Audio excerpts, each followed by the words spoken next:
good afternoon, or early evening, or whichever it is you feel like it is. It's either time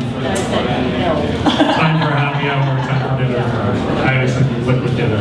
I'm Jeff Myers. I'm the managing editor of Concentrate. Thank you so much for coming out. I hope you didn't get too wet on the way in. Concentrate is an online magazine. We cover kind of what's new in technology, urban development, sustainability, all sorts of fun topics. And every month we do a speaker event, and we try to vary up the topics from month to month, and they're always different. Last month we did an event in Ypsilanti that dealt with downtown businesses. The month before that, we did what was called the exit interview, which would deal with people who were actually moving away and why they might be doing that. We've done events on solar energy and downtown development, and you name it, we try and bring something interesting to the table. This month, one of the impetus behind today's event was this idea of how much startup culture has kind of penetrated our general culture. And in particular, at the university level, I can tell you when I was in college, there was absolutely no interest in being an entrepreneur or the idea of building a business. I don't even think it was anywhere near my education, and I went to a major university. So it's been, business was mostly viewed as just a way to pay the bills when you got out of school and repay your student debt. And now this kind of move towards building an appreciation for entrepreneurship and innovation is, I'm kind of amazed by how much it's flourished in, say, the last 10 years. Like I said, we do these events every month. If you have an idea for an event, we are always open to hearing them. I would love to. You can email me at jeff@concentratemedia.com, and I would love to hear from you. Or if you just have feedback, always feel free to send it to feedback@concentratemedia.com. Either one will eventually get to me. Our speaker series is underwritten by the Michigan State Housing Development Authority, and they help underwrite the program from month to month. Also, thank you to Connor O'Neill's for letting us have this great space. Not that I want competition for Connor O'Neill's, but I wish so many other people would do this kind of thing, where you have this wonderful meeting space and you have the ability to actually put things up on a screen and talk into a microphone. It's rare actually to find in this town, which is nice. So, as I mentioned, we were talking about startup culture, and actually I wanted to start, I thought of starting something a little bit different for our, and I don't want to put people on the spot, but since we do these every month, and I often find that we don't really hear from the people around, if there is something that you have coming up that either you are part of a group or an organization here in town that has an event coming up, I thought we can take a minute and you are welcome to basically tell the crowd. It seemed to me, and if you don't, that's fine, we can move on. But if there's anybody who has something coming up, that's whether it's a meetup group or I know Ed's involved with something that happens every week. Maybe you want to toss it out there? Sure. Sure. I host lunch every week. I mentioned already. I host lunch every week with a group called A2B3, which stood once upon a time for Ann Arbor Bibimbap. Although the restaurant that we used to go to for bibimbap closed, sadly enough, Eastern Accent shut down. So we've been a little more itinerant. So if you look up A2B3 on Facebook, you'll find a group of people. There's a very helpful mailing list that will introduce you to if you're interested in. Just a good group of 300 or 400 people to send email to when you're looking for an answer to a question. I haven't been in a while, but the lunches are actually a lot of fun, and you meet really random selection of people in the community, or freelancers or tech people. It's a pretty cool group. So A2B3. And I know Roger, who does our video every month. Actually, you have. Yeah, I have started a video interest group, Ann Arbor Video Interest Group, a2vig.org, and we meet the second Wednesday of every month. You can go to a2vig.org and RSVP and learn all about it. Is there anybody else wants to take a moment to sell their group? No? Yeah, all right. So I'm with Ann Arbor SPARK, and we're having our boot camp celebration next week, Wednesday, at SPARK Central, and that's going to be from 5:30 to 8. 5:30 to 8 next Wednesday at the Spark offices? It's SPARK Central. At Spark Central. So, boot camp celebration, great. Anybody else? I can add, I'll talk about this at the end, but if you're interested in learning more about specific startups in Ann Arbor, you guys should go to a2newtech.org, and Roger's there as well. They're the third Tuesday of every month at the law school at 6:30, and local startups pitch their idea for 5 minutes, and they get 5 minutes of constructive feedback, which could be good or bad. But it's a great place to go learn what's happening, and if you have a startup or an idea, this is a great place to go vet it, and you will get feedback. So that's great. Awesome, awesome. So, I know this is kind of a new thing, I put a lot of people on the spot, but if you come back next month and you have something you want to push, I thought this would be a good way from now on for us to kick things off. Maybe get people talking afterwards, asking about the organizations they're involved with. Part of what we like to do is kind of build a community within the community. So, TechArb, if you don't know what it is, you probably should. It is a incubator that was started, it's run jointly by the Center of Entrepreneurship and the Zell-Lurie Institute through the university, and it's located in the basement over at Liberty Square here in downtown. It's Accelerator, that's part of the university that puts an emphasis on entrepreneurship, and it's encouraging students and faculty to be thinking about how they can bring their ideas to the marketplace. I'm not going to go into too much because that's why I invited our today's guest, which is Amy Clanky, and she is the Assistant Director for Entrepreneurial Engagement at the University Center of Entrepreneurship. And I'm going to let her take it from here. She's going to tell you about TechArb, how it impacts the community, and I think she's going to introduce you to some of the students as well who are developing kind of the next generation of businesses. Can I get a warm welcome for Amy?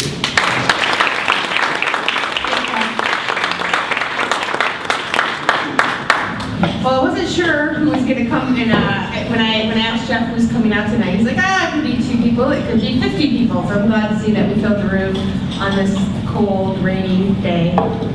We don't want to talk about the fact that it's Memorial Day and we're all going to go be outside all weekend and it's 50 degrees outside. But so I just want to tell you who I am. I have worked at the Center for Entrepreneurship since 2008. I was one of the first employees there. We think of ourselves as a startup within the university, so we actually count who's employee number 1, 2, and 3. I think it was number 3. I split my time between the Center for Entrepreneurship and this place called the Business Engagement Center, and I'll talk a little bit more about what that is, but just briefly, it's the outward-facing arm of the university to work with industry. And because I work at the Center for Entrepreneurship, which works with entrepreneurs, I get to work with all the cool tech companies like Facebook and Twitter and Square and Groupon and all these other companies. So I get a really good, deep understanding about what entrepreneurship is from the idea phase all the way to execution. Because let's face it, Facebook is not a startup anymore, right? So that's who I am. I'm also a townie. I recognize some of the faces in the room. I used to work at the city of Ann Arbor in Washington County in economic and community development. I ran one of the offices there, which plays really well into what my role is here at the Center for Entrepreneurship. So, you guys are here to learn what TechArb is. So TechArb started not by the Center for Entrepreneurship and not by the Zell-Lurie Institute. It started because students wanted a place to work. And there's a local venture capital firm called RPM Ventures, some of you may know of them, and they were investing in student startups starting, I think in 2008, maybe 2007, and gave them some early funds and then said, just go do something. In 2008, the students were like, we need a place. And so they were able to get this basement of Liberty Square, or Tally Hall. Do you guys know where that is? It's down Liberty by underneath the Kinko's. It's the big parking structure where all the Google employees park. Because we take working in a garage seriously. We really believe in it.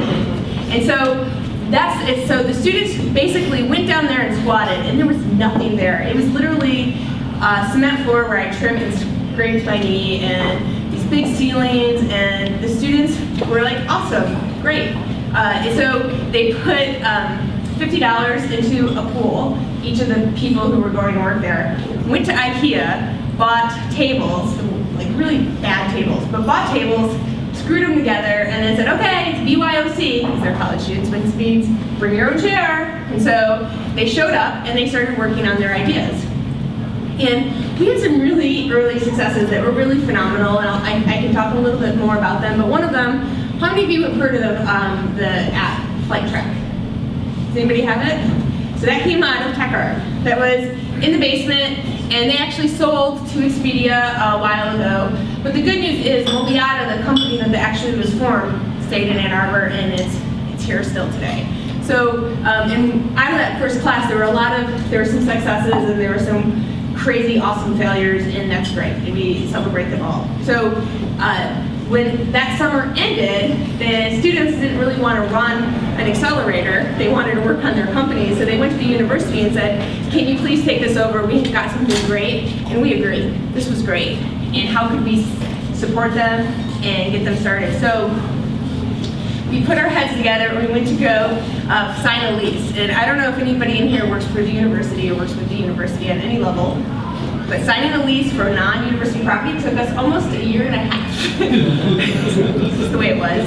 Sorry, Google building. I think it was McKinley, actually, who we signed the lease with. So we moved into the Google building, and we moved the same tables and acquired a few more chairs, and we were there. So we got kicked out of there by Spark. Sorry, Spark. They were expanding, and we moved back to the garage and the basement, which actually we love. We put a big glass wall up, and we moved down there. A lot of other startups came down to follow, which was fun. And we're there today, and you guys are welcome to come by and look at us and see us in the glass windows and say hello. So that's the history, that's how it started. A little bit more about how it runs. Oh, yeah, you can see it right here. And actually that picture is looking into Menlo Innovations from the inside of TechArb. But it's got a really good feel. I try to make sure the students keep it clean. Sometimes right on me it feels like a dorm. Sometimes it smells like one too, but we try to keep it neat as much as I can do it. I'm sure the students that came will tell you about that. So it's always been 6-month sessions, and the sessions run from November 1st through the end of April, and then from the beginning of May through the end of October. And that's the closest we could get in a 6-month frame to fit with a school year. So it's a little awkward, but it works really well. And students apply, we interview every team. When we interview them, we're looking for, the venture and the idea is important, right? We want them to have some traction, but we're really looking for who's on the team. Do they have the right people on the team? Do they take feedback? So with an entrepreneur, if they're so in love with their technology and they can't be flexible or change and pivot on their idea, they're probably gonna fail, and it's really frustrating to work with, because you're like, do this, you have to do this, or talk to this mentor, and if they're so laser focused on how beautiful their technology is, but not necessarily on what someone would buy, they'll probably fail. And so we really want the right type of person in the TechArb. But we also want to talk about students who have something more than just an idea. When we very first started, a long time ago, we were okay, if you just had an idea, we'll develop it. But since then, in 2008, we've actually put together all of these programs through the Center for Entrepreneurship, through the Zell Lawyer Institute. Now we have them at School of Information and Public Health, and now the law school has something. So we actually have a process where they can actually work on their ideas. So by the time they get to TechArb, it's their finishing program. And that way, we can bring in investors and angels and mentors from all over the country to look at what they're doing. So that's where we are right now. It's been a long path. Just trying to make sure I cover. And it's really interesting. So when I first started working at the Center for Entrepreneurship, I was asked by Thomas Dubukin, who is the founder and started the Center for Entrepreneurship, who I'd like to say makes my ADD look like I'm depressed. He like moves a gazillion miles a minute, and I move pretty fast. So he's like, you have to run a toy competition. And I was like, oh, okay. What's toy competition? I had no idea what it was. But I made it up as I went along. And I advertised mostly to engineering and art students. For some reason, that's just who I had access to. So I probably had like 15 engineer students apply and 15 art students apply, and they didn't talk to each other in this process, right? So it comes to the day that we're judging who wins the prize for their toy competition. And the engineers come into the room and we have these really complicated things that work that are toys that no child or parent would let their kid even get close to, right? They're like pointy things and things sticking out, and they worked, but there was nothing fun or toy-like about them. And then we had these beautiful toys from the art design. I mean, they were beautiful. Like there was a hovercraft type thing, and this other. It was just like I remember the pictures are colorful and bright, and they didn't work, right? There was a good idea, but there was no technology behind it. And that was a really early lesson for me, the importance of multidisciplinary. Like, you have everybody on your team who are exactly the same, you're gonna get the same thing. So what we really want to do is have people from across campus be able to collaborate on an idea. So that's so this is TechArb, and if you look at the teams in there, they're multidisciplinary. They're always looking for somebody else. And they're also always looking for people in the community to help and work on their ideas. So who is in TechArb? The average class size is usually about 12 to 15, 18 teams. And each team usually has between 3 and 5. Right now we have a team in there that has 2 full-time people, and he started an intern program, and somehow he convinced 8 students, 4 programmers and 4 non-programmers, to work for him, for his company, as an intern on his startup idea, for free, all summer. And I was like, that guy needs to give a talk on how to get people to work for him for free. That's fantastic.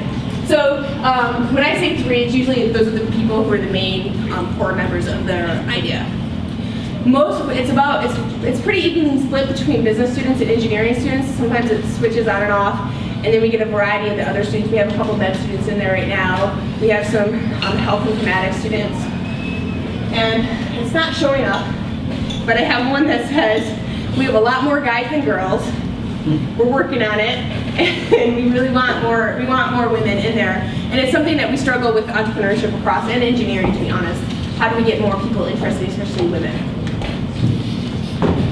So who are our successes? Well, I talked a little bit about, so some of our successes are, you can see we've had over 100 companies go through. Most are still active, though. I bet you if we took these surveys when they exited TechArb, I think we need to go back now and just do another survey to see how many of those are still active. But it's still it's a pretty high average for success as far as who's still active. It doesn't mean that they're all making money, but it's important to know that they're still working at it, they're trying. We've had some big numbers raised, as you can see, over $5 million, and even over $1 million, almost $2 million of revenue generated. The numbers look like that's an average revenue per team, so there's a lot of teams who have no revenue, and then some who have a lot.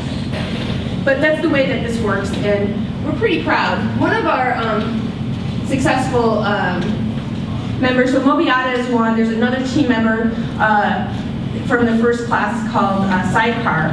They started from a Michigan Technology. How many of you guys have heard of Magic Bus? Anybody in here? All right, so all the students raise their hand, right? Where's the bus? I can find it. So these guys were like, we've got to be able to take this technology and make it work for taxis. And so they worked on it, they worked really hard. They got some venture capital funding, they moved up to the Bay Area. And then they realized that people didn't really want that. But the real pain that these customers were having is when they were in the lonely desert out someplace in the city and there were no cabs available. And I don't know if I've been there where you're like, oh, I want a cab, but I can't find one, and so I guess I'll walk 5 miles to find a cab to take me home. So what this device does is you just text it. You go to sidecar.com, and some local driver will text you back and say, I'll be there in 5 minutes and take you, and it's a preset price, and people are vetted. So they're doing well. They're in San Francisco. Their big competition is Uber.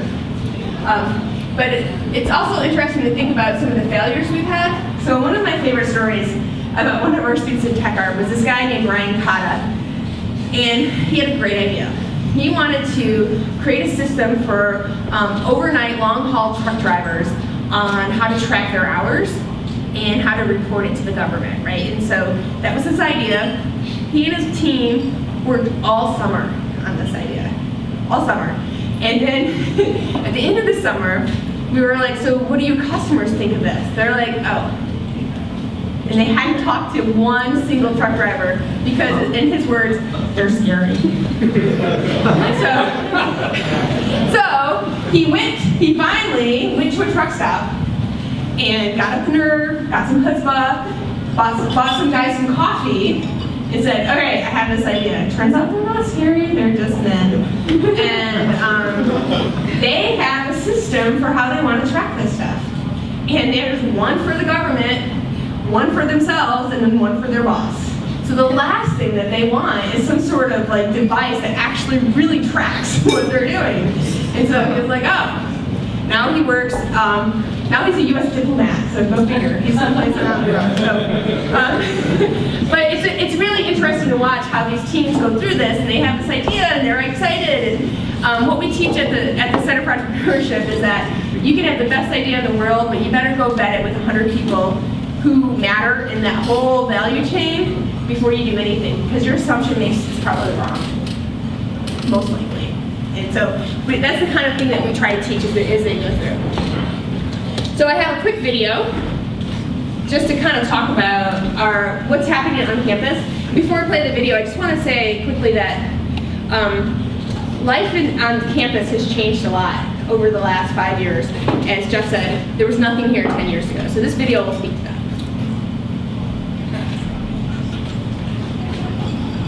What really gets me excited is incubator, delivering medical care, flying robots. It's like a rickshaw, like taxi kind of thing. Making a big change in the world. And I think that entrepreneurship is the best vehicle towards doing that. If you want to start something, there's a huge force pushing you to succeed. For young entrepreneurs, this is, I think, one of the best places to start. If you lead with I'm a student, you're a student, people will have coffee.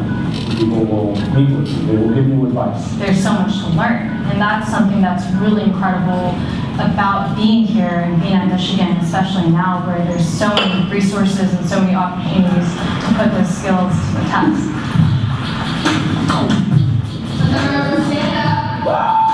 Once you catch the bug, you got the bug, and you can't really get rid of it. This is a great idea.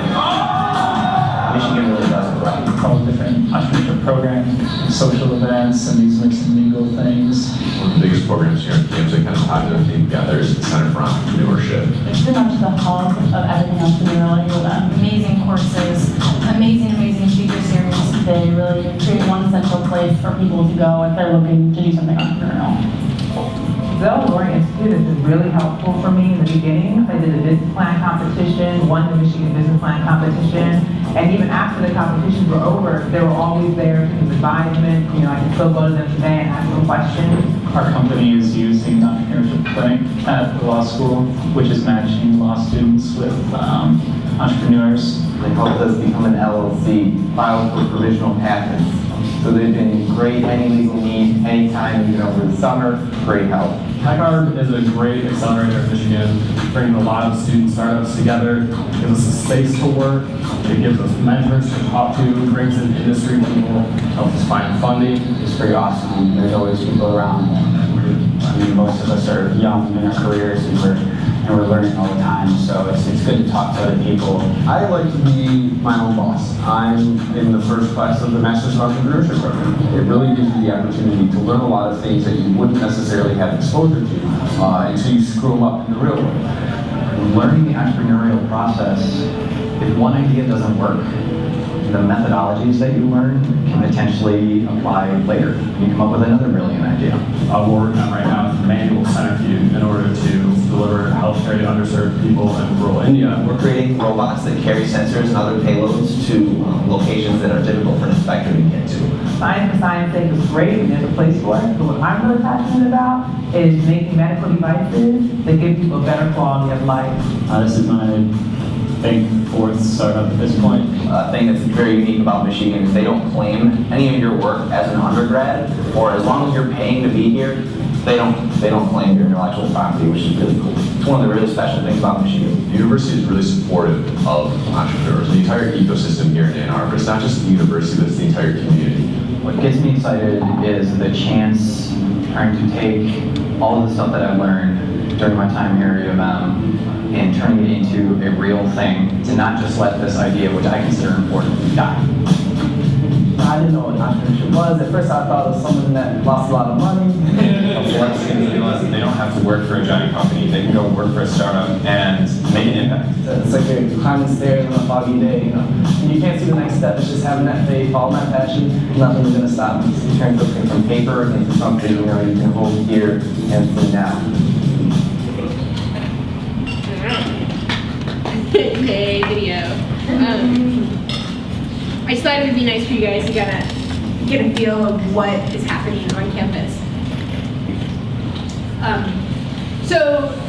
When Jeff asked me to talk, I was trying to think about why I'm excited about TechArb. I'm excited what's happening, and I was asking myself, why am I so excited? Well, I'm excited because of this room. And if you look in this room or other rooms that we're able to bring together, 5 years ago, this room was empty. There's nobody here, right? It's full of different people. In this room, we have young people, old people, investors, students, companies, people who want to connect in this innovation space, right? And when I first started working at the Center for Entrepreneurship, this was really hard to find. And it took a lot to get to where we are. Let's talk about that. See. So, one of the things that we've been able to do, and especially through the work I've done at the BEC and the CFE, is 5 years ago, pretend this is U of M, it's actually Oxford, but when people wanted to go, Oxford, U of M, it's all the same. When people wanted to connect with the university, they see these beautiful ivory towers, and they're like, I'm gonna go find myself a faculty or some students, and I'm gonna work on this startup. And after they go in, they try to find the front door, they find the back door, but instead, they find this. There was no way to get in. Who do I call? How do I find a faculty person? How do I find a student? And if you weren't already connected in some formal way, you couldn't get connected. And the university wanted to be connected, but we didn't have any mechanisms to do that. It was really, really hard. So I started working at this place called the Business Engagement Center.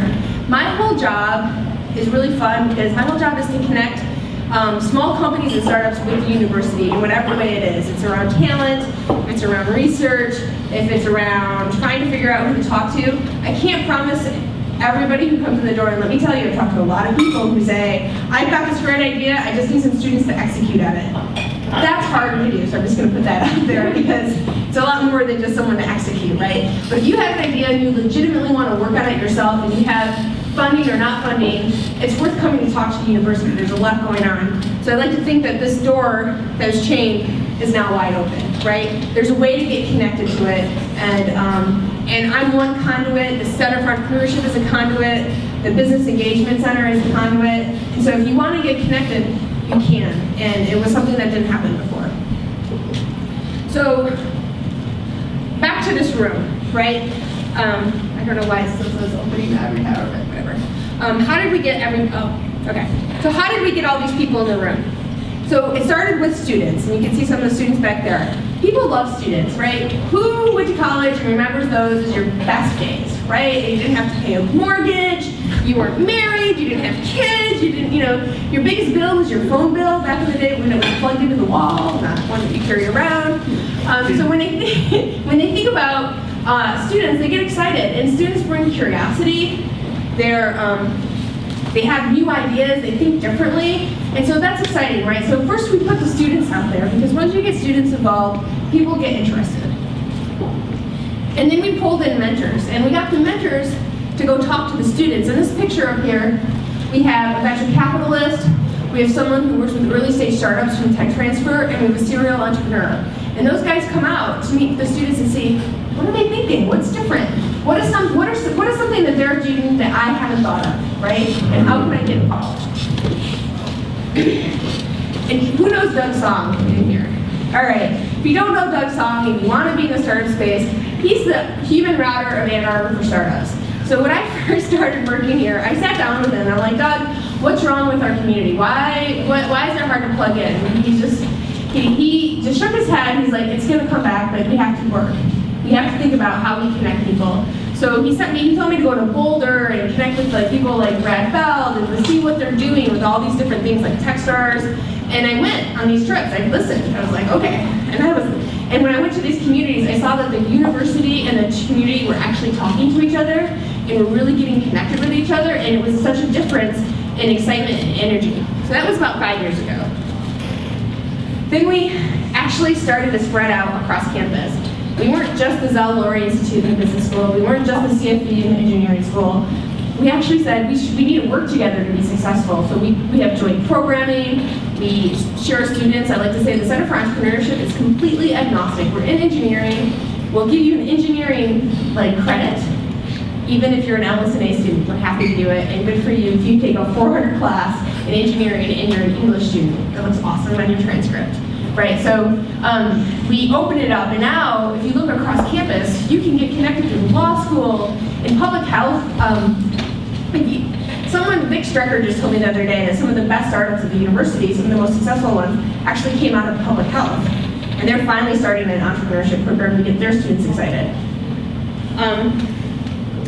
And then we started opening up our doors to more than just the students and across campus. We also opened it up to companies. So we started this thing called the Empowered Career Fair.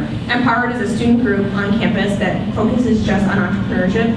And this is a career fair where we get over 100 companies who are working either small or startups, and they come and pitch their ideas. There's no other way for a company of that size to come to campus unless they want to compete with Lockheed Martin, Facebook, and Google. It's really hard if you're a startup and the biggest device you have is a pad and paper or your iPad, and then you have a plane. It's hard to compete with that. So that changed a lot. Then we started bringing in people, influential alumni. So you all may not know who this guy is, and it's hard to see him from back there, but his name is Steve Blank. He's a very famous entrepreneur from the Bay Area. He has Michigan connections, and he literally wrote the book on how you teach entrepreneurship. And so we went out there and we were like, hey Steve, we're doing something here in Michigan. And he came back and he couldn't believe what was happening. He's like, when I was here 20 years ago, there was nothing. There's so much to do. And so he not only got him excited, we got him involved. And we got him connecting with our students, with our faculty, and he sends people to us, and this flow is starting to change. We also do these things where we, this might seem counterintuitive if you're excited about Michigan, but we actually bring our students, we leave Ann Arbor, we get on a plane, we get on a bus, and we go out to the Bay Area, we go to Boston, we go to Chicago, we go to New York. And the reason we do that is we want us to go out and tell the university alumni and Michigan expats, that's what we call them, people who left Michigan, to say, hey, there's something really cool and shiny, and you should come look at it. So we go out there, the students pitch their ideas. We have hundreds of alumni who can't believe what they're seeing, and they're so excited. And this is the 5th year we went to the Bay Area. It was super successful. And we also bring companies from Ann Arbor to say, hey, you should come with us and go meet these people, because we can bring in some of the most famous investors and entrepreneurs because of the Michigan brand. So those are the type of programs that we're using to fill this room. That's how this room got filled.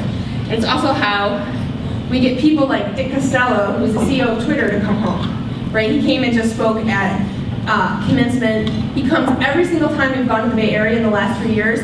He shows up because he's excited about what we're doing. But this didn't happen in a day. I want to say this has been really, really hard work. It's been relationship building.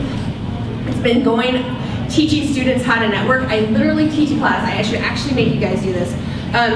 To how to shake hands and how to meet people you don't know, because it's scary meeting strangers and you're told not to talk to people you don't know. So, all right, turn to the person next to you that you don't know and shake their hand and give them the worst handshake you can think of.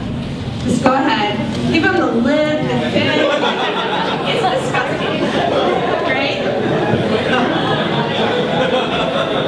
Does that feel bad? Does it feel bad? Now, give them a real handshake. You have to erase that. Erase that awful thing. Right?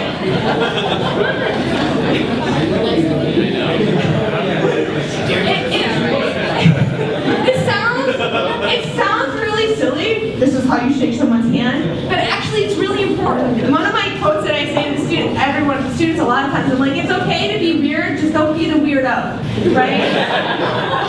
Don't be the close talker or the person who, you want to be remembered, but you don't want to be that guy. So we talk to the students, how do you network? How do you meet people? How do you walk up to someone you've never met before, but you really want to talk to really bad? And so there's lots of ways to do that, but we had to talk to them, and we had to get our alumni to come feed back and do that. And the best thing for students is if they just say, what was your favorite time when you went to university? They'll talk for hours, and they'll seem like the students will seem like the smartest person in the world. So, but you have to give them that encouragement and excitement on how to do that. But in addition to these trips that we take, we also get people to come back. We have weekly entrepreneur hours where we've had people like Dean Kamen. You may not know who he is, because I didn't know who he was before he came here. He's famous for the Segway. Do you guys know the Segway? But he also is maybe one of the most dynamic entrepreneurial mechanical engineer people I've ever seen. Students stayed on a Friday afternoon an extra 30 minutes to hear his talk, which for students is impressive. We bring people like him, or we reach out, and a bunch of students wanted to meet the guy from Pandora, so they got him to come. We just had Jack Dorsey from Square come, so it's cool. We've been able to we're creating a buzz, and people are coming back, and we're working really hard. The other thing that we do is I like to say Thomas Zurbuchen has changed how we fly, because there's not a flight that you take where you don't look at the person next to you and say, who are you, and what do you do, and how can you help Michigan, essentially. So some of our best connections have become from airplane flights. Who knew that you could do that? So, but it's been a lot of work. So 8 years ago, when I first started here, Michigan was the epicenter of the financial crisis. You may have heard of that, this big financial crisis that happened in 2008. Well, it turns out Michigan had been in it a lot longer than 2008. We all know that, we felt it. Detroit was, my brother was climbing, my brother just summited Mount Everest last night. Good for him. But in 2008, he was actually on K2, and he calls me, and he's like, is it sad that I just read about Kwame Kilpatrick in Pakistan? I was like, yeah, that's a little sad. But, there were things happening in Michigan that were not giving us good press. Things were depressed. There was no ecosystem. It was really hard to figure out where you plug in. If you were an entrepreneur, how do you find other startups? If you wanted to be an entrepreneur, how do you start it? And people just thought of Michigan as the car state. But that's changed, right? Now, Michigan is in the news daily. Every time I turn on, Yahoo News or The Atlantic or all these other, websites, there's always something about Detroit's coming back, Michigan's coming back. So we've been at this a lot longer, and we're pretty scrappy, and we're hungry to succeed. The students are moving to Detroit. It's a fun place to go. We want to go there. There's the Detroit Venture Partners.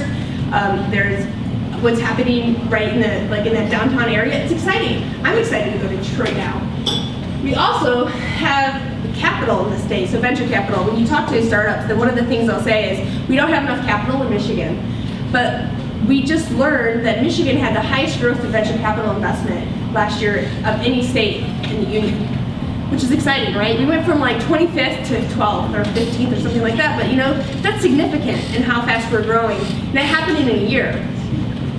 And also, we're no longer just a car state. We're working on it. We're working on changing it. There's all these cool stuff happening with connected vehicles. We have lots of tech sectors, not just one tech sector, but there's different specific sectors within technology. We have bioengineering. There's a lot of really cool things happening. And mostly the other thing is we're not siloed as universities. We talk to Wayne State every day. I talk to Michigan State every day. We care what's happening and we support each other. And so why I'm excited about TechArb is how this happened, right? Is because of all the connecting that we're doing around the country, around the world. Companies are moving in. In TechArb alone, 4 tech companies moved down next to TechArb and on that street, just to be next to the students. And that came from networking and working with those folks on a daily basis. We've had companies move from California to come here because they can find talent. It's expensive to live in California and Boston. You have to pay your talent more, and then you have to drive an hour to get to work, and then you have to pay $2,000 for an 800 square foot apartment. It's tough. If you're going to make that choice, you have to do that. But also, the investors are coming back. So a good example is that Doug Neal, who runs the Center for Entrepreneurship just for another week or two, is actually leaving the center to go start an early stage investment firm. So he's in Michigan. His 4 other investors are all from California, and all their investors are from the West Coast. And they're coming to Michigan to invest. And if you think about it, this was not a conversation that would have happened 5 years ago.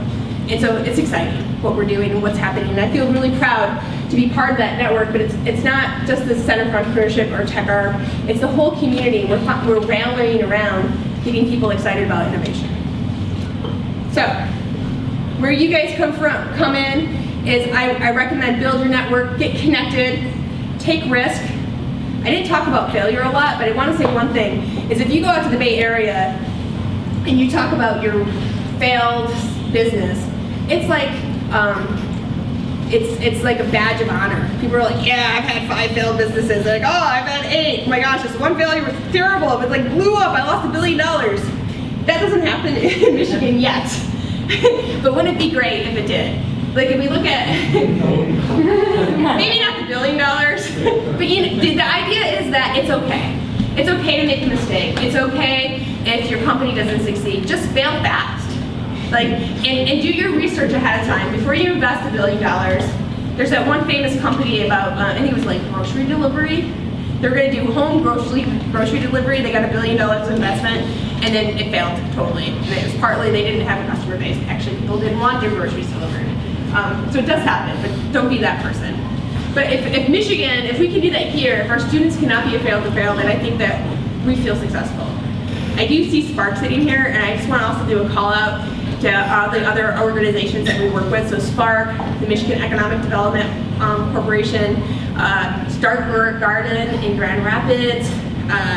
We have all these things that are bubbling up that if you want to get connected with anyone, please see me. I'll help you. I'll gladly help you. I know that Spark will help you as well. And we're here to help you grow. So with that, I want to bring up our teams. So I think Jeff Bargman is going to come up first.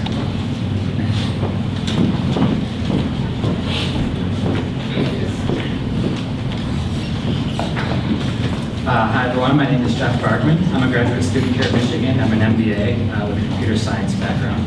So I've been working on PhotoRoll. What PhotoRoll is an upgraded photo gallery for the iPhone. It's instantly organized your messy photo collection. So the iPhone is really great for taking photos. If you've ever gone back and looked at the photos that you've taken, you probably see it's just this kind of blob. And so what my application does is it automatically breaks them up by day. It makes it so you can name a day just by tapping on the day. And it has a stream view, so you can toss photos off the screen if you don't want to keep them. It makes cleanup really fast, simple. You can tag your photos. And where I want to go with it in the long run is to connect in with the entire photo ecosystem on the iPhone. The photo gallery is a very basic photo gallery on the iPhone. It doesn't connect with all the editing apps and sharing apps and creation apps that are on the iPhone. And so what I would like PhotoRoll to do is first help you organize your photos, and then second, help you do things with your photos. So print them, send them to Walgreens, or have prints sent to your door, make collages and slideshows, or to send them to any number of sharing apps that you have. So I was working on this application alone for some time. I was a software developer, and I've been doing my MBA in the part-time. And where TechArb came in for me was last fall, and what it provided me was the community. So when I was working on it, it was really just me. I had my friends, my family, close group that I would talk to about my application and my business. And that was really the extent of it. I was really quite alone in it because there's only so much you can talk to friends and family about this kind of thing. So I got involved with TechArb because of the Dare to Dream grant. And that's when I learned about TechArb, and I joined TechArb. And then it all opened up for me. I got involved in this whole community. I started talking to mentors, talking to Amy and other mentors, talking to other student groups, other startups within TechArb, and now I had people to talk to. Before TechArb, I didn't have any connections out with other companies doing other things that are in a similar kind of thing out. A lot of this stuff is happening in New York or San Francisco and whatnot. There's things more and more happening here, but I wasn't connected to them. Baytrek opened that up for me. Now I have connections with companies that I could potentially be doing partnerships with. And that could really change the game for my business. So that's what TechArb's done for me in terms of networking. It's really changed the game for me. And as well, it's opened up a wealth of learning So it just is endless pitch practice and just talking. I mean, it just becomes your language when you're there every week talking about it and going through the training sessions. It really just helps develop you as an entrepreneur. So, thank you.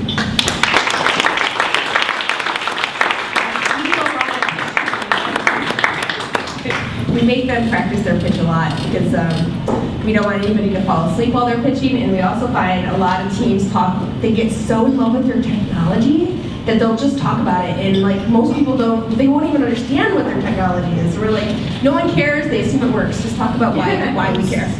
Do you want to come on up, Troy? Yep. So our next one is a medical device technology. Mix it up.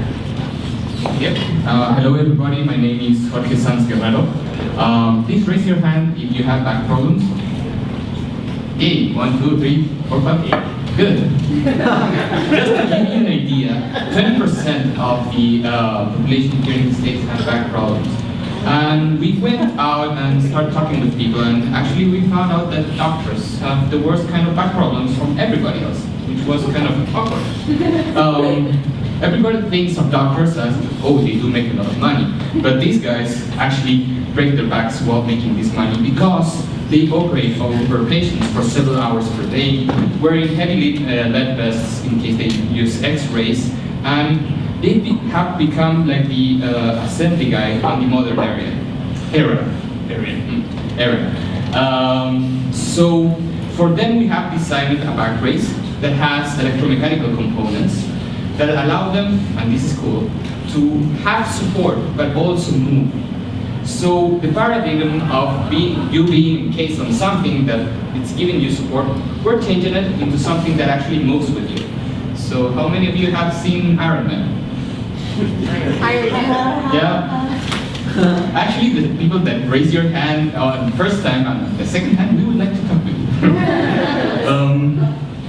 The Iron Man suit basically is a mechatronic component. It's a wearable robot. So what you're doing is basically a wearable robot. It's not as fancy, it won't fly, it won't have superpowers, but the very best thing of it is that it's helping someone who actually is doing a work for people that need it. Last question.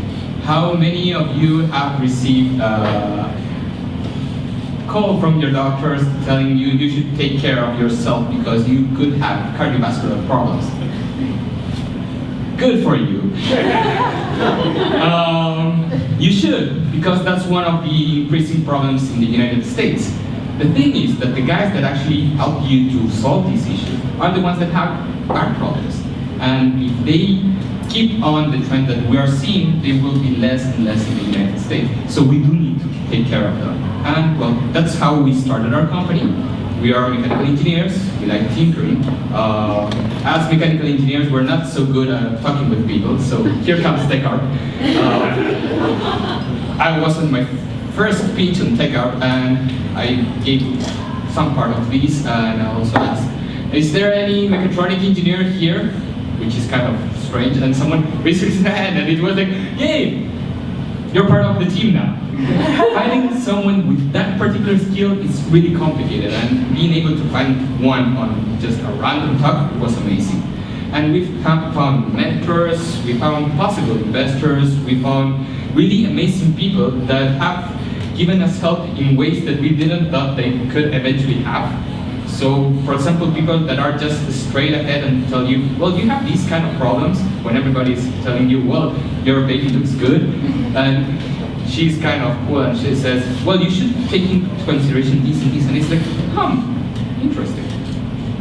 So, when you start connecting with people, you don't know what the other people will bring.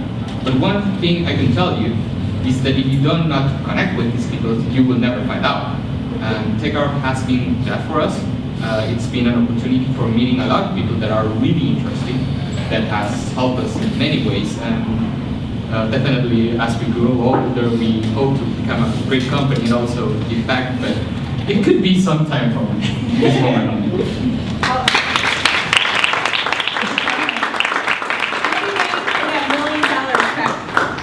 For TechArb. Come on, and our last student second company is MyFab5, and he's not an engineer. Thank you.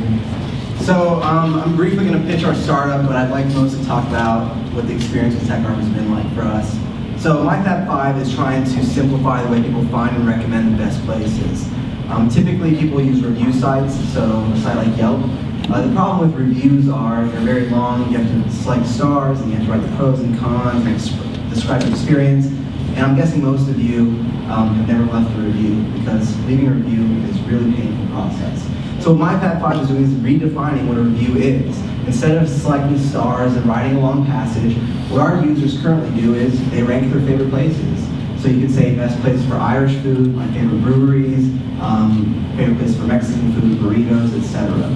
So really what we're doing is we're making it very easy for somebody to recommend a place online. And we do that by mimicking offline behavior. So when you're offline, you don't explain things in 500 words. Your friend says, where should I go for this? And you say, oh, you should really go here. So what we also do is we simplify the process of finding a great place. So when you search for pizza on a site like Yelp, you'll see a list of places, 3.5 to 4.5 stars, and they all look the same. But you really don't know which one's good for deep dish or thin crust or cheesy bread. You have to click on and read reviews. So on MyFab5, what we do is we aggregate everybody's opinion. So if you search for pizza, we'll show you the most popular pizza places, the most popular deep dish pizza places, cheesy bread places, etc. So that's what we're doing. And really what TechArb has done has allowed us to be successful and actually have a high potential for success. And they do that in 3 ways. And it all revolves around community. So I think community is very important. Most importantly, if you look at like Silicon Valley and say, wow, they're so great, it all comes down to community. It's not because, you know, Michigan can be the next Silicon Valley, but people are always like, oh, we need more venture capitalists. No, we don't. People are like, oh, we need more great startups. Well, yeah, we do, but that's not the problem. So with the problem, the source of a great, entrepreneurship community like Silicon Valley is all the people. So what TechArb has done has really been establishing a community in Ann Arbor and Southeast Michigan in 3 ways. The first one is, when we're in TechArb, we have a great opportunity to learn. So for the past several months, our startup has really been learning how to build a technology infrastructure. So what you're about to see from us this summer, when you see all the progress we make, you're gonna think that, wow, these guys were sitting around for the past 4 months not doing anything. Not really, we've been learning. And we've been learning from all the other teams, all the other engineers, all the other entrepreneurs in the program. The second way that TechArb has been building a community is by connecting us with other people in Ann Arbor. So at an event like this, or when I'm sitting at TechArb, I'm there every day, we'll probably have somebody or several people every single week come in and try to see what TechArb is. And then we'll go and participate in things like A2 New Tech, or Tech Brewery. We'll go to these places and we start talking to people. And community is all about 2 things. It's one, the size of the community, but second is engagement. So really what TechArb allows us to do is engage with other people within Ann Arbor. And the third thing that TechArb has really done is what Amy called counterintuitive. I highly disagree. The third thing is it's connecting us with people outside of Ann Arbor. So I have personally had meetings with people entrepreneurs who have made hundreds of millions of dollars, investors that have made hundreds of millions of dollars. I've emailed back and forth with CEOs of multi-billion-dollar companies about our platform and what we need to do to be successful. These are opportunities that people actually do pay for. Through charity events, you'll see bid on this meeting for a meeting with the CEO of X company, and they'll bid thousands, hundreds of thousands of dollars. These are things that we're getting for free, and I couldn't even imagine having these opportunities when I was a college student. So, I recently graduated, but these opportunities have been incredible. So really what I think Michigan has is we have a fire that can't be put out. And when you talk about the auto industry, that was incredible, and certain things happen to cause it to crash, but that fire hasn't gone out yet, and that's what we've been seeing. So really what TechArb has been doing is been growing the entrepreneurship community within Ann Arbor, within the University of Michigan, but they're also bringing the eyes of people in California, and New York, and Boston, and Chicago, and they're all looking at us right now. And that's what people do to Silicon Valley. So that's a pretty exciting thing to be a part of. And the second thing is engagement. So what I really encourage is for anybody here to step in, come into TechArb, talk to us. We personally participated in something like Spark Boot Camp. We presented A2 New Tech. And that's an effort from my part, from our startup, to engage with the community. So size of the community and engagement, those are the only two things that matter. So you're here, but even more engaging is when you start talking to the person next to you, start talking to us, start trying to do something. So that's really what TechArb has provided for us, and we're very grateful for that. So I hope to meet all of you sometime in the future. So feel free to come by TechArb and talk to us.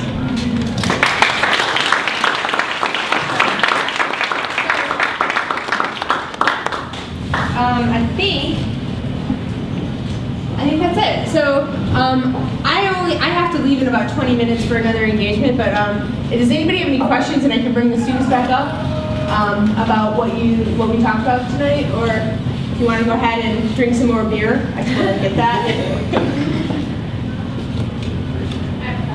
Okay. Go ahead. So my question is, if local startups want to connect with the students that are participating in TechArb, so we contact you, if you want to connect with them on either talents that they have or ideas that you have and opportunities for them to work with you, you're the person to go. Sure. Yeah, that's a good idea. So the question was, if you're a local startup and you want to connect with students specifically in the TechArb, or other entrepreneurial students, I'm a great person to talk to, because we'd have to set up like what you want, what are you looking for, and sometimes it just might be a meeting I set up, or maybe I'll have you come and talk to students. We do have some events going on during the school year right now.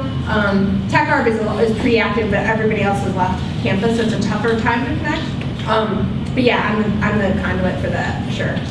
So outside of the students' ideas themselves, are those students open to different opportunities, either internships or opportunities to work with local startups? It depends on the student. Yeah, so if they're in TechArb, they're there to work on their idea for the summer. But that doesn't mean that you shouldn't talk to them, because it's shifting. Everything, it's like it's very organic. So they might have 10 employees one day, and someone gets an internship. Right. Oh, and we also have this great program through the Center for Entrepreneurship called the Program in Entrepreneurship, which are undergrads who are taking a focus in entrepreneurship. And those students are always looking for jobs. They're not necessarily working on a startup. And I also work with a lot of student groups like Hackers, which are hackers. So I'm a great person to connect with.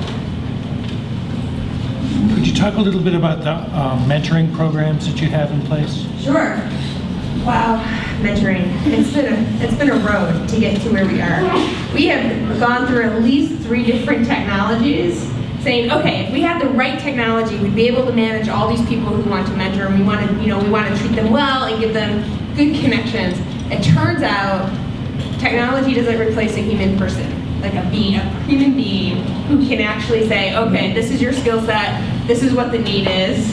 So we finally hired someone, and we have a database. So Norm Rapino at our office is the guy who manages our mentors, and he works directly by matching. And there's so many programs happening at the Center for Entrepreneurship and at the university. We have a program called the I-Corps and the M-Corps, which are programs where basically it's for faculty and PhD students from around the state and the country. There's slight differences, I can tell you about it in more detail. But those folks are coming and going through a boot camp type process to work on their technology, and we're always looking for mentors for that program as well. Our Masters in Entrepreneurship, each one of those teams are looking for mentors. So there's lots of opportunities, and it's a matter of matching the mentor skill set with the need of the students. And also, let's be honest, personalities, they have to get along. So. Paul, did you have a question? Yeah, I was kind of curious. It sounds like when you're working with these organizations or the companies, a lot of on the product development side, and I'm kind of wondering, do you work with them to help secure clients? I mean, I know raising money is one thing, but actually finding people who will buy what they do, which I think also, and you were saying, go out and talk to 100 people about what you're doing. To me, it's always been if you can go out and talk to people who might want to buy your stuff and why they won't, and it helps guide the product development process. Do you have ways to help people go through that? Well, yeah, that's what we call customer discovery. So when we send them out to talk to 100 people, it's not 100 random people on the street. It's look at, okay, so if you're developing a product, so if you look at Jorge's product, and Dan product back there, they're making this, automated back brace. So they have to talk to who manufactures these, who will distribute these, who will use these, who will actually pay for it. So the doctors might use it, but the hospital might pay for it, and then they have to talk to the insurance companies because will they pay for it because it could be preventative. And so when we have them to go talk to these 100 people or 500 people, we want them to talk specifically to people who matter. And then it's really important to ask what we're trying to get at the first. There's a couple of rounds of it. You need to first figure out what their pains are in that process, because your assumption is probably wrong about what is painful about going through that process. And then you want to talk about if they have a solution, does it matter enough that they'll pay for it? Because there's always another solution, right? Whether, the iPad, there's no need for an iPad, right? Because it turns out we all can write something on a piece of paper. That's a really cheap competition to the iPad. So you have to figure out not only that, but also will they pay for it? And so we send them through that process, and we also send them through, if it's a company and they want to connect with industry, it could be a potential customer or an acquisition play. We try to connect them to that, but also, not be too parental about it, because you don't want to send them to someone like Samsung who wants to take over the world without having some, skills in their back pocket or adult supervision when they go talk to them. Their technology doesn't get stolen. We get people to stay in Michigan, and boy, we talk about that a lot. And it's tough because one of the guy who helped to found Mobiata, his name was Jason, he moved to Austin, and when he left, I was like, Jason, why are you leaving? You're such a key part of this community. And I think his quote was, I don't want to be the creepy old guy at Rick's when I'm 24. Which I actually get. I'm not going to argue with that, right? Okay. But it doesn't mean that they can't go to Detroit, they can't go to Grand Rapids, or even say in the Midwest to Chicago. But we have to we have work to do to make that attractive and interesting. And we also, it's interesting, a couple weeks ago I did a focus group with our geekiest of geek hackers. So these are people who are coders. They're gonna all leave Michigan, they could all leave Michigan and make $120,000 as a 21-year-old with their degree. So I sit them down and I'm like, okay, what's your number one priority when you're looking for a job? And I thought they would say, location, right? Whereas we want some sun, we're tired of the winter, because I think I did it when it was still cold outside. And they were like, no, we want to learn something. We want to work with the gurus of the space. So as we're growing our community, I think one of the things, do you have something to add? Yeah. As we're growing our community, we really have to think about what is interesting for them. We do care about it, but we also know we can't hold them. It's like a dove. Yeah, so I actually graduated in 2011, and I went to Chicago for a consulting job when I realized there's something else I wanted to work on. And I think, my startup was deciding, should we be in Chicago or should we be in Michigan? And I think this is something that's influenced by more than just TechArb. So what ultimately made the decision for us were things like TechArb, they gave us a home initially, things like Spark, we've been participating, they've been helping us a lot. And then we're doing some stuff with Tech Town. We're in this program called Launch Detroit. So I think what you really need to look at is what is the state of Michigan? What are the lawmakers doing? Are they providing incentives for people to start companies in Michigan? And I've seen, I've actually talked with people in Chicago doing economic development and just seeing what kind of opportunities are there. And I think Michigan is definitely doing some great things right now. So I think it's very important to keep encouraging that. And TechArb has been huge for that, but Spark has been huge, Tech Town, and also some investors like Invest Detroit, and you mentioned ABG. So there's a lot of good things happening, but TechArb, I don't think TechArb is enough to bring people in. TechArb is the place for students. We need things like Spark and other things to keep people here. So, but yeah, and that's been changing since we started what we're doing. Yeah, definitely. But yeah, so is it a priority? Do we want them to stay? Yes. Do we have it we have to just make it enticing, is all. The man you mentioned with Mobiata, I thought Ben Aziz decided to stay. Okay, so there are two people so it's a question about Ben Kazaz, who founded Mobiata. So the other guy, his partner, his number 2 employee, Jason, he's the one who left. But actually, Ben just moved to San Francisco, I think this last spring. So Mobiata is no longer in the Nichols Arcade? Nope.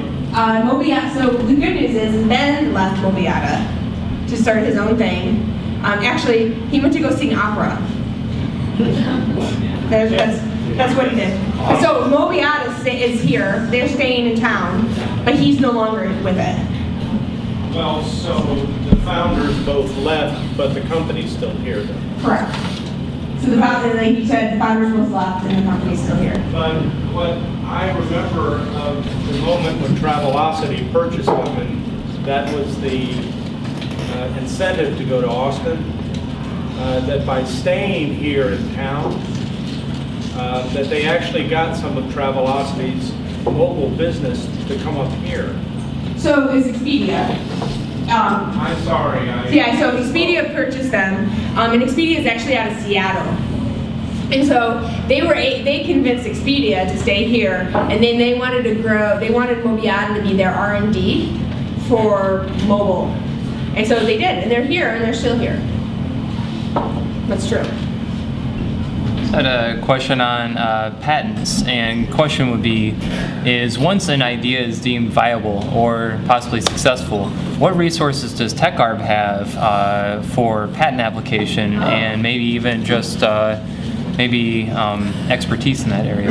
First I have to say, you were at TechArb, yes? Were you? I was not. Okay, you look really familiar. I thought maybe you were. So we have this great clinic called the ZEAL, which is the Entrepreneurial and Law Clinic, and it just started last January 2012. It's amazing. So we have 2 patent attorneys who oversee a clinic, basically a law firm of law students, and they actually take on clients to work through their patent issues. And it's more than just their patent issues, it's also their incorporation and what are the pitfalls, how do you do vesting and all that stuff. So we didn't have a good process before, but we do now. It's really nice, it's exciting. Thanks to Sam Zell.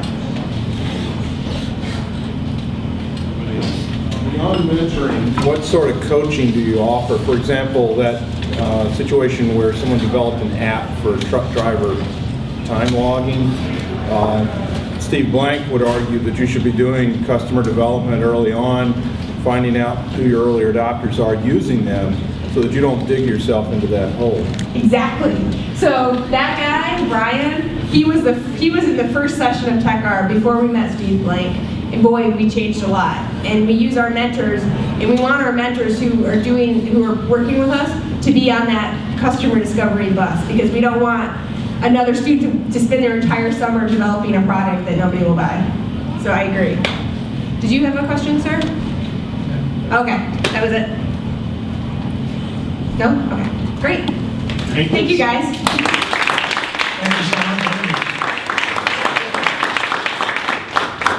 Thank you all for coming out today. So I have to put in this plug. This will be your payment for being here. You have to go on to the Concentrate Facebook page and like us. Okay? So that's the currency for today. I want you to go all like us and tell your friends to like us. And we'll like you back. Again, my name is Jeff Myers. I'm the managing editor of Concentrate. If you have feedback, comments, ideas, feel free to contact me through email. And I want to thank Connor O'Neill's for... Don't forget your sponsor. Yes, you're jumping the gun here, Roger. Come on. So I want to thank Connor O'Neill's for, of course, providing us with this great room. And, of course, our underwriters, the Michigan State Housing Development Authority, which underwrites our speaker series. Thanks so much, and hopefully we'll see you at our next event.